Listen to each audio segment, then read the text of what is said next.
I am getting closer and closer to release this game, Kung Fu Clairvoyance. This week I finally fixed all the big bugs, but took me over 830 minutes or around 14 hours. So the first one was about time rewind. As mentioned before, moving back in time allows you to cheat by skipping fights, by first activating a fight and then go back in time just before it gets activated, so it will not activate again. The time manager could not track all past events properly, and this was a problem. A little bit technical, but each character or item in game keeps track of what happened each frame. But only in case of characters I had two variables. One hold the whole time history and a second with the current frame, and this caused a problem. Somehow I made a genius design mistake. Sometimes I use the history and sometimes the current frame. Because of that, in some scenarios the current frame never became part of the history, so it skipped a frame, and with that it lost what happened, and that caused to miss to record events. So literally I remove everywhere the current frame,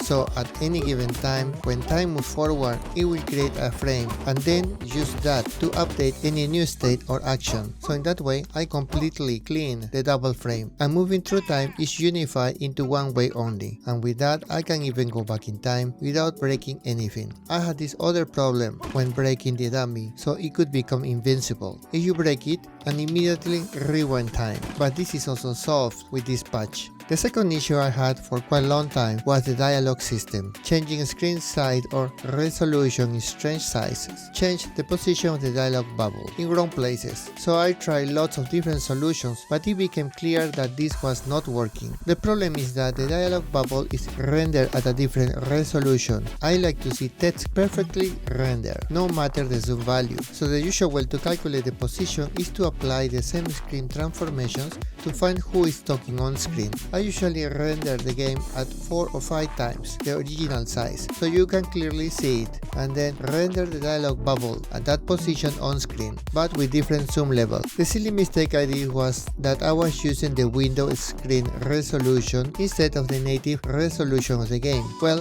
the game renders at 1080 native and scale the output to your screen resolution, but by using the window screen resolution instead caused the strange positioning of the dialogue bubbles. So with this I cleaned up the major bugs. Other small changes I did this week was the attack speed between attacks, so each character now have internal speeds and delays between attacks. Some attack too fast and was impossible, so this change make it easier to fight back. Additionally, started drafting some new attack patterns to add more variety, and spent some days designing some new levels, and planned dialogue sequences to share about the lore of this world as you play it.